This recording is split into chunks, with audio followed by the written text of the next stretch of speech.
Hello and welcome to the India Hangout 2015 Delhi Election Tracker Special as we continue our journey and as we enter pretty much the last mile along with Yashwant Deshmukh out of Delhi and Ayaz Memon right here. Today the question we are asking is, as the numbers keep coming in, the new data keeps coming in, people keep changing their minds, is Kiran Bedi heading for a photo finish? That's the question we are asking. Yashwant, you're going to now showcase for us some pretty much breaking news data on from your latest poll. Tell us. The poll which has been concluded today is showing almost the same line that the last week. The number much more bipolar BJP and the Aam Aadmi Party. BJP approximately 45%, Aam Aadmi Party approximately around 40%, and Congress approximately around 10%. But the seats wise, it's BJP seats are static on 37, but Aam Aadmi Party seats have gone up by 2 to 28 instead of 26, and Congress seems to have gone down from 7 to 5. Basically, it's a similar trend which have been getting for the last many weeks, that BJP is kind of hovering between 43 to 45% approximately, and Aam Aadmi Party between 39 to 41, which is where all the polls are swinging in. All majority of the polls, I would say, are swinging in. And in terms of seat share, it is again more or less on the same line that Cicero poll or C Voter is saying. It's almost the same line of 37, 38 seats for the BJP and about 28, 29 for the Aam Aadmi Party. And in terms of the Congress is ranging between different polls between 3 seats to 7 seats approximately. Our poll is giving around 5. So what is happening is that you can see that there is a direct correlation between the Congress votes going down and Aam Aadmi Party votes going up. And BJP is somewhat, their saturation performance in Delhi. I think it would be 45. This is where they are struck. And I don't think that they are going up than 45 as on today. Right. Okay. And AAP seems to be rising constantly. So we'll come back to that in a moment. Ayaz, as you look back at the Kiran Bedi nomination, and we spoke about that a little earlier, how has it settled down, or has it settled down in the manner we thought it would? $1 million question. I think they'll also be on the edge of their seats, Kiran Bedi and Arvind Kejriwal. I must just say that I was all of last week in Delhi and thereabouts, and you get a sense of the photo finish that we've been talking about, even in the kind of people you meet. So if you take a cab or you hire a car and you go, there is a certain mood expressed by those kind of people. And if you talk to people otherwise, from other strata of life, you find that there is a certain different kind of a mood. Okay. So it seems to me, it illustrates that. It seems to me that the divide is pretty much down the middle virtually and very pronounced. Okay. That's an interesting point. And what about Kiran Bedi herself? I mean, did you read Shobha De's column? Yes, I did. So, but that's written in a Mumbai paper. Yeah. So, it's safer relatively, speaking, because now on social media everything is available everywhere. Yeah. So, I don't know how much of a dent it will make, but it might create it may not make a dent, but it's an interesting point that she had a stronger standing when she was seen as upright and willing to stand up against authority and so on. Whereas here, she clearly seems to have slipped into a position where she's subservient and so on, which is perhaps necessary, but. Yeah, but she was on a pedestal. Now she's wanting to become a politician. Yeah. So she's moved from one position to another. Yeah. And in any case, the political class is seen as opportunistic in India. So why should it be different for Kiran Bedi? So the moment you enter the fray, then you are like the rest of them. Okay, Yashwant, let's come back to the latest findings, and then we'll do a little comparison with the other 3 polls that we're looking at. One is the ABP Nielsen of 27 Jan, which is the latest, the Aaj Tak Cicero of 12th Jan, and the Z News Talim one of 19 Jan. So I think the 27th is interesting. But before that, what are the demographics telling you, Yashwant, in your numbers, the latest ones that you got, which I'm assuming is 28? The demographics, as we have been discussing, we have been discussing this a lot, and unfortunately, not much of the details are available on the demographic lines for other polls, I would like to see if they can provide these details. But broadly speaking, even in the chief ministerial rating or in the voting intention question, the socio-economic differences remain the same. The low-income group, minorities going for Kejriwal and Aam Aadmi Party, the middle class and the Hindu majority, upper caste majority, and the middle class going for the Kiran Bedi and BJP factor. Having said that, there is an interesting phenomena which we must keep in mind, that before Kiran Bedi came into the picture, all the polls, they were clearly, evidently saying that Arvind Kejriwal's rating was in somewhere between 40 to 45 to 50%, and the party votes of Aam Aadmi Party was somewhere between 40 to 45%. Basically, whatever the Kejriwal was polling and rating, the same was automatically getting converted into Aam Aadmi Party vote share. But Kejriwal was Kejriwal was more popular than his party in that way, if you look at the numbers. Right. But in terms of the BJP's vote share intention was much more than their leadership rating, because Harshvardhan was somewhere ending around 20%. So there was a clear-cut gap of 20%. So Kejriwal, 40% of rating and 40% vote for the Aam Aadmi Party ballpark. That was going hand in hand. But BJP, 40% vote and leadership 20%. There was a big gap or disconnect as far as the BJP's leadership rating and BJP's voting intentions were concerned. But post-Bedi, I think both the parties and both the leadership ratings are going hand in hand. Right. What I want to say is that Kejriwal's popularity and Aam Aadmi Party vote, there is no disconnect between the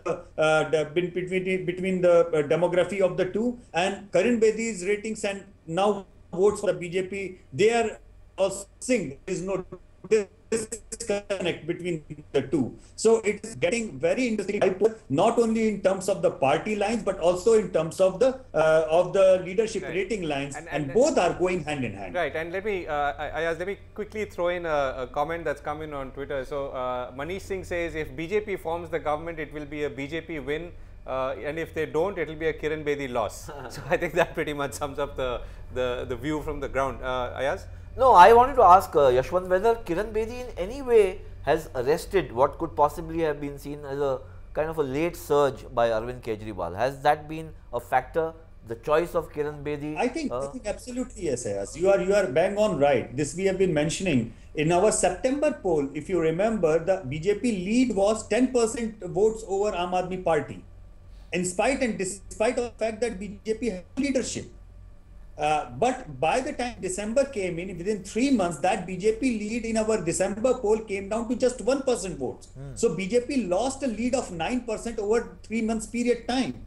And this was the big problem with the BJP. If they had gone ahead without any phase, and the trend of Aam Aadmi Party would have straightway gone up, and BJP kept on losing the ground, then probably right now we would have been discussing a scenario where Aam Aadmi Party might have been leading by 10 points in the reverse proportion over the BJP. So it's certainly the case that Kiran Bedi's induction has a kind of checked the loss or the trend of losing votes for the BJP. And as I mentioned in this episode as well, that Kiran Bedi's induction is not to get new voters to the BJP, but Kiran Bedi's induction is primarily to retain what the BJP core vote bank is concerned. Right. So the ABP Nielsen survey, Yashwant, of 27 Jan actually says puts AAP at 50% of share and BJP at 41%. So in my mind, this seems to be the first poll which is actually showing a very clear majority for AAP. Am I right?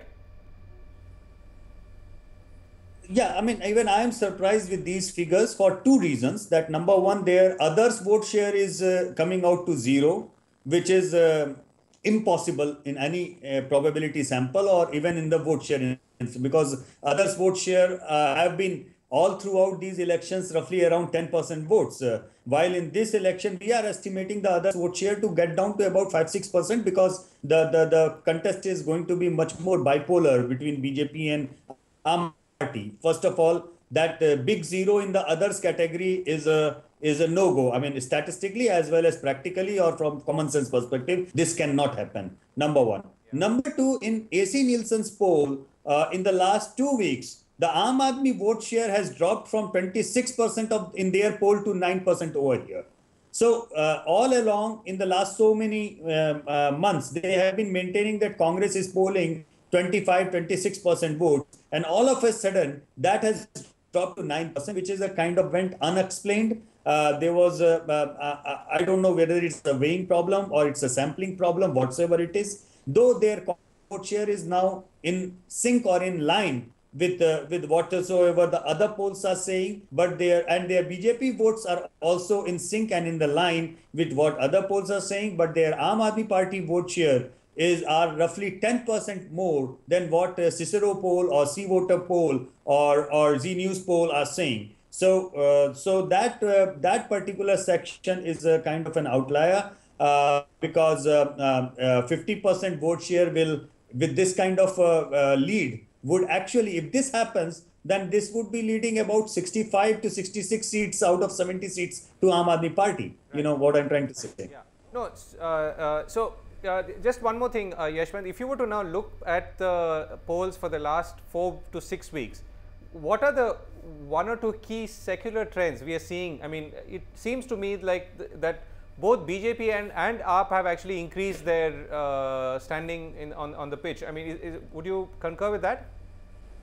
Exactly. This is what I'm trying to say, that the contest is getting bipolar, and right. It's both the parties are increasing their vote share, and practically speaking, both of them in our poll in the last so many weeks, I mean, they have been ranging between 40 to 40%, plus or minus 3%, give or take. So this is where they have been hovering around. The only big difference is that while the Aam Aadmi Party's votes and Arvind Kejriwal's ratings have gone hand in hand always, in case of the BJP, the leadership rating was big time lagging behind the party vote share, which is no more the case.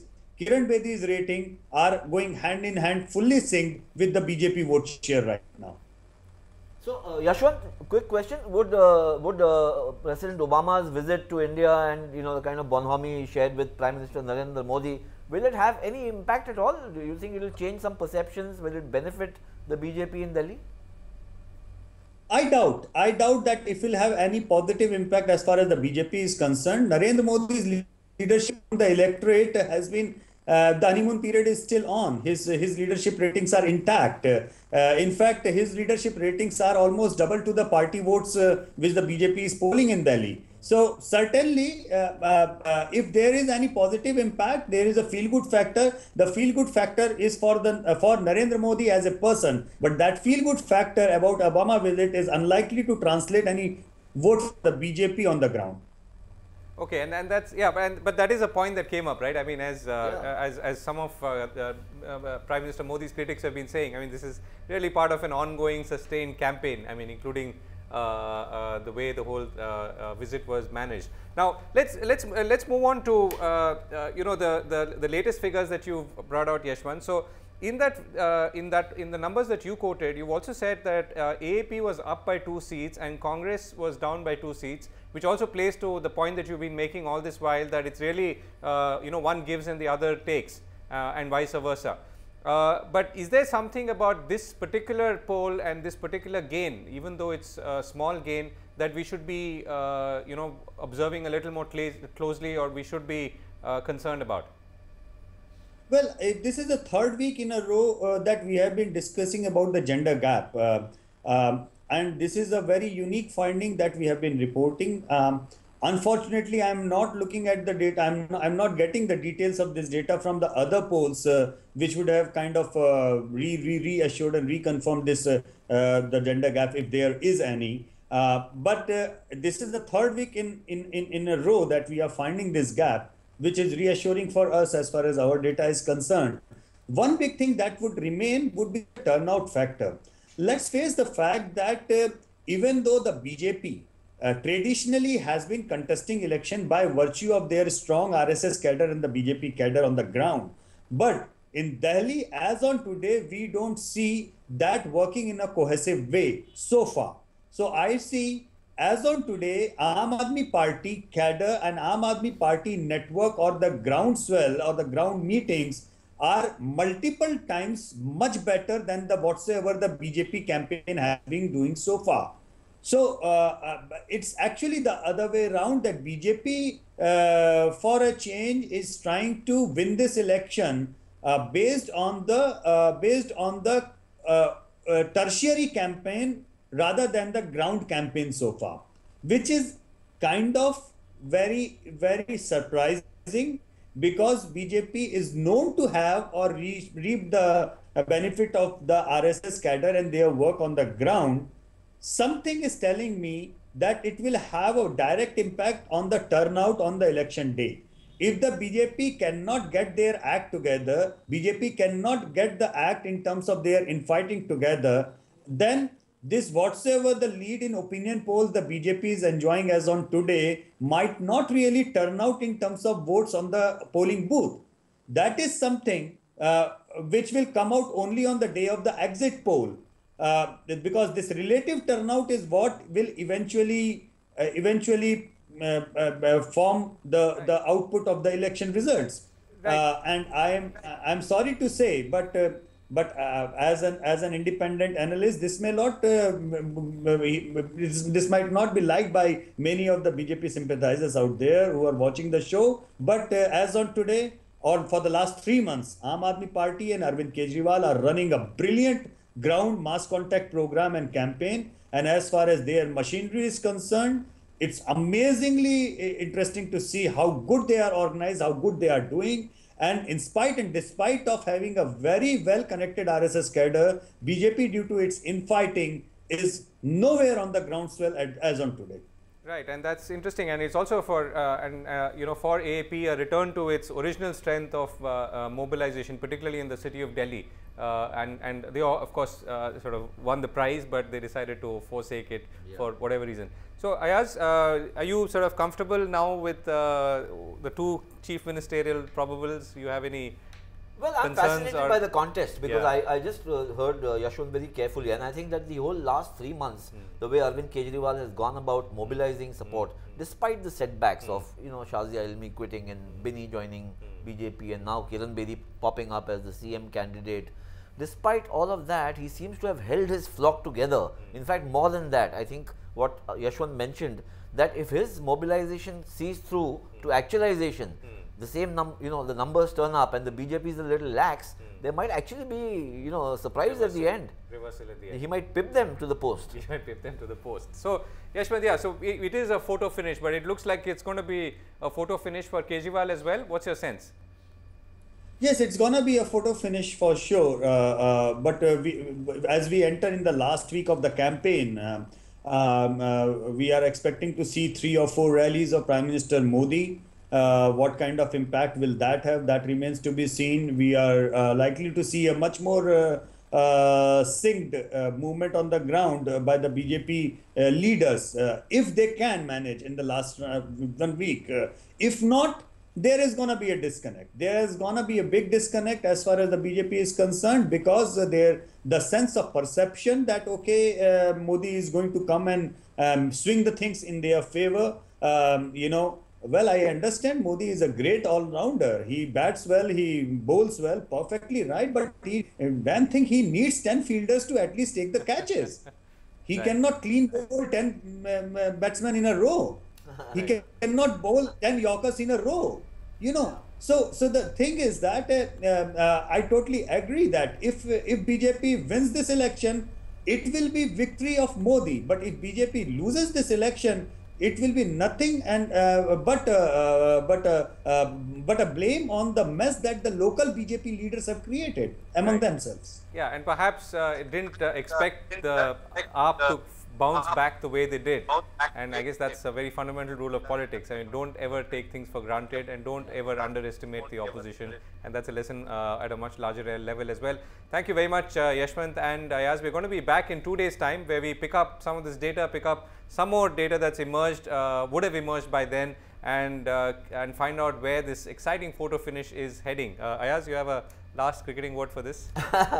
No, I mean, look, there's always the possibility of a tie. Yeah, that's but I think Delhi deserves, a government which is defined by a simple majority, whichever way it falls, because we don't want to go through the whole rigmarole all over again. Yeah, right, Ayaz. Thank you very much. Thank you, Yashwant. We're going to be back on Friday, 4 p.m. as we continue the Election Tracker 2015 Delhi elections. Thanks for watching.